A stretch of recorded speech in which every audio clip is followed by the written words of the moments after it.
Okay, welcome back. In today's episode, I'm going to be taking a look at two more N64 cards. Now, these cards have extreme wear and tear from on the outside, so hopefully it's not too bad on the inside and I can get these games to run. So first things first, I'm going to make sure that the N64 is functioning. As you can see, the game fired right up. So on to the first game.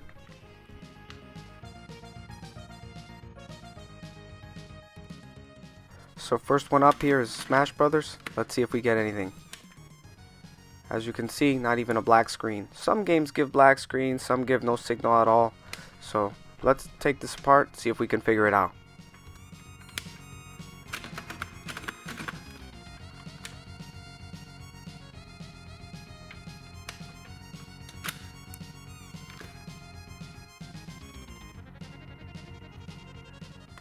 So to remove these screws, I use a security bit screwdriver and a small Phillips head screwdriver.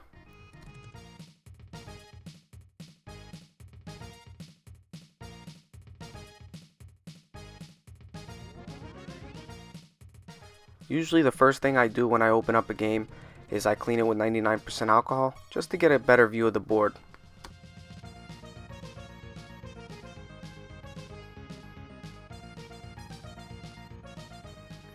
Next, I'll get my multimeter and set it to continuity and start probing these pins here to see to check for any breaks.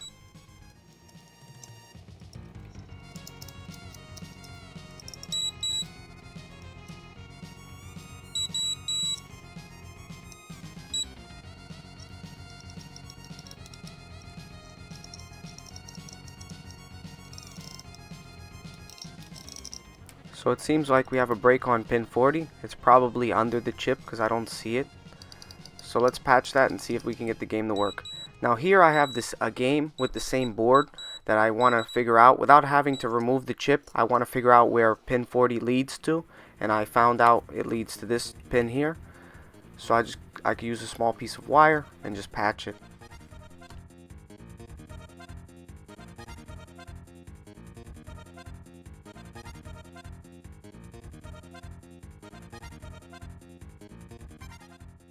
So as always, I take a fiberglass pen and sand down the top of the pin because I'm going to anchor the piece of wire to the head of this pin here.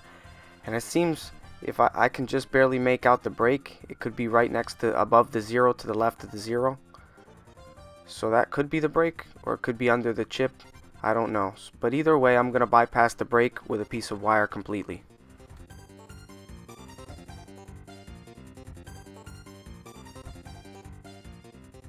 So I got this flux marker here. It dispenses actually quite well. In the past I've used a squeezable brush and it didn't work that well for me, at least, and this one seems to be working better. As a bonus, this pen is actually refillable, so I can actually use the flux of my choice once the flux that it came with runs out. I'll link in the description where I got this pen if anybody's interested. So back to the work. I've already anchored one side of this wire to the pin, and now I'm going to anchor the other side to the chip leg.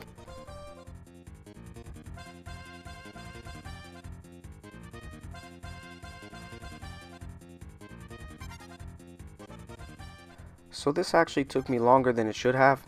I kept second guessing my work, and off camera I did clean up the joint a bit.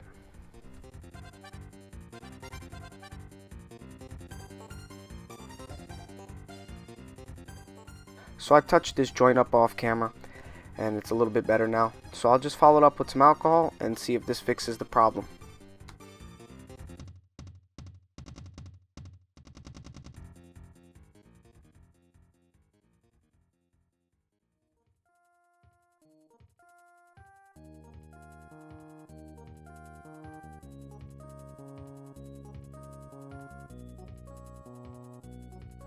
As a personal preference, I'm going to route this wire on the corner edge of this chip. So I know it's a bit taut, but it should be alright. Also, I'll follow it up with a multimeter and make sure that I'm getting continuity and nothing is short.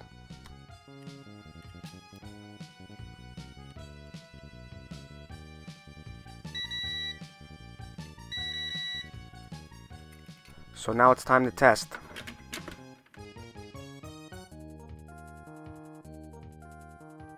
So it seems like it's not working. So back to the board, see if we can find any other breaks.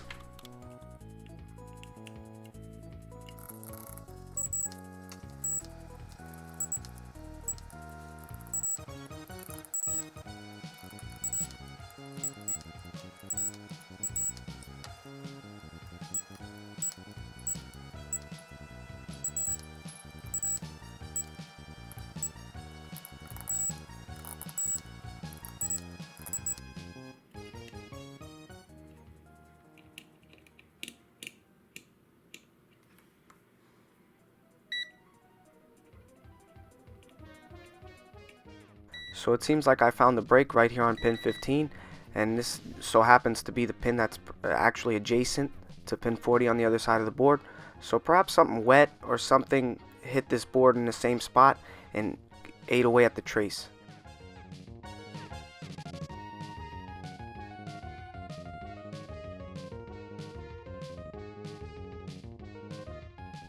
I'm going to do the same thing I did for the other side so I can keep the narration short.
So with the wire in place, I'm going to add some alcohol, scrub up the board, and test for continuity. Make sure nothing is bridged.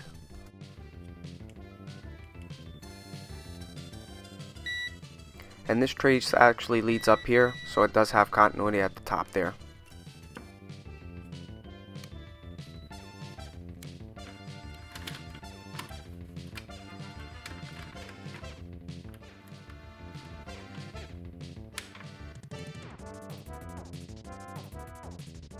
So after a little finesse, this game does fire up.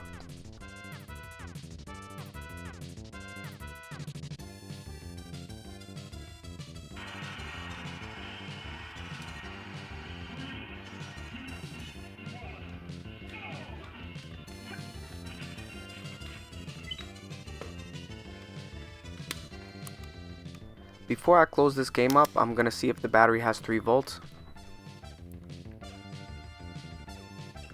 It seems to be getting 3 volts, so this battery's fine. Here's one issue that N64 cartridges have when you try to create patch wires like this. The plastic brace that goes over the pin connector here, it seems to be obstructed, so you can't actually, it won't sit properly and you can't close up the cartridge. So I'm going to actually show you how to fix that problem. So here's the plastic brace that goes around the cartridge pin connector, and I'm going to eyeball a spot that I need to burn, and I'm just going to get it opened up a little bit, and with a file I'm going to adjust it a bit. Now you want to go easy on the iron, you don't want to make the hole too big, it's not necessary. Plus with the file you can open it up to your liking or to as you see fit.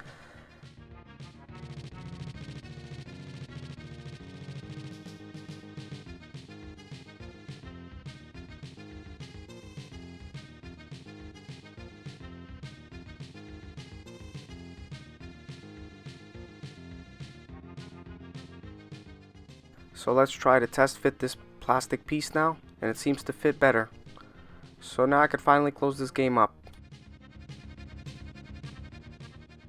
Also, after you fully assemble the cartridge, you're going to notice that the plastic piece has a cutout, so you'll know that the cartridge has been repaired.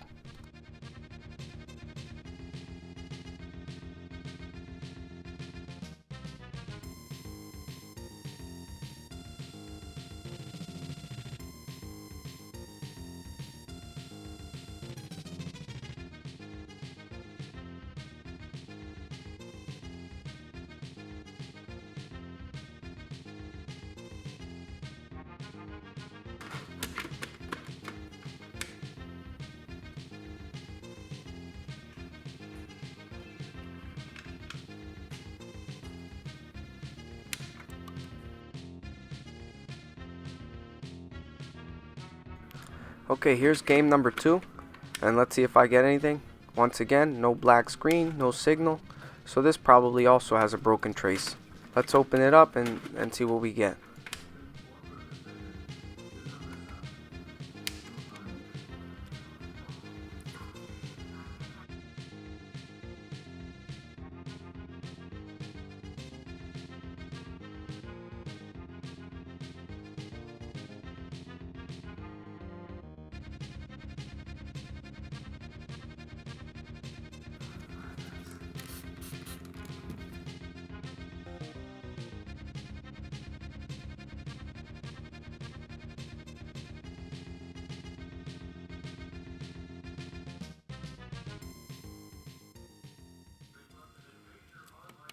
So like I always do, I start probing around and see if I can find breaks.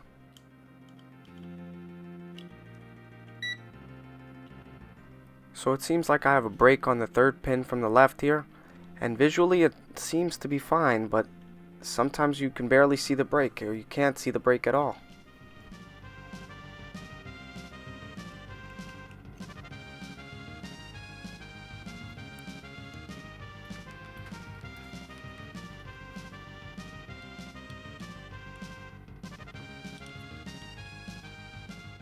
So visually these two traces here, they seem to be broken, but they do have continuity, so they're fine. So in this card's case, the two that look broken, they're fine, and the one that looks okay is broken. Sometimes repairs are tedious like that. You have to probe one by one every single pin.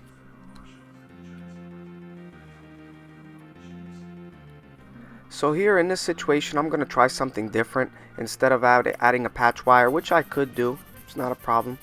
I'm going to try to see if this is a break, so I'm going to file down with a fiberglass pen. I'm going to file down this trace to see if I could actually see the break.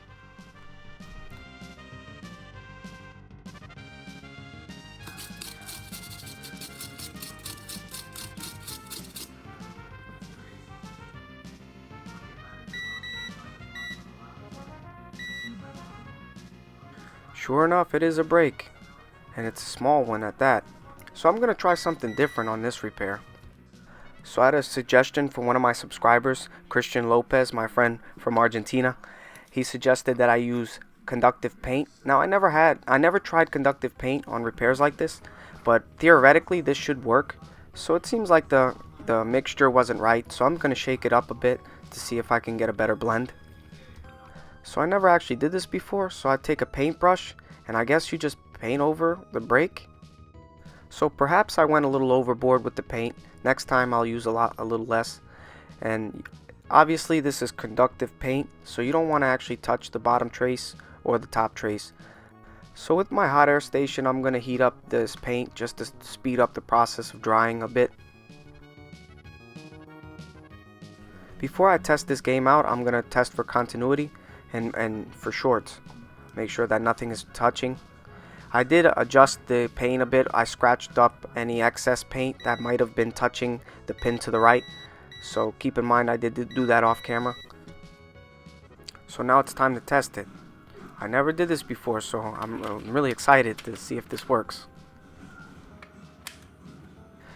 And the game does fire up, and that was actually quite simple and easy to do. So if you don't want to use patch wires, you can try conductive paint. Keep in mind sometimes breaks are under chips or other various components that you can't access it with the paint. So you're going to have to run a patch wire in certain instances. But 90% of the time you can use paint. I'll link in the description where I got the paint for anyone that's interested. Now this is the boring part of the video. Just me reassembling the game. Now this time I didn't have to cut the plastic piece. So that's a plus when you use conductive paint over the patch wires.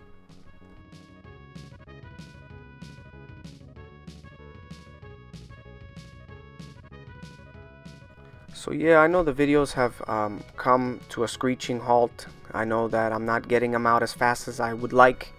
I actually don't have too many projects on hand right now. My budget's a little bit tighter now, and I've been overworked at work. I know that some people are home, working from home, or just off from school or work. Me, I'm an essential employee, so I actually do have to go to work. But either way, I'm still gonna try to figure out a way to try to find at least one video a week or one video every 10 or so days, just to get something out, something repair related. But just keep in mind that the videos are gonna slow down going forward until things cool off. So with that said, I really enjoyed this project. This was a fun repair. I learned something new, and I hope you guys learned something new as well. And please like, comment, subscribe, and thanks again for watching.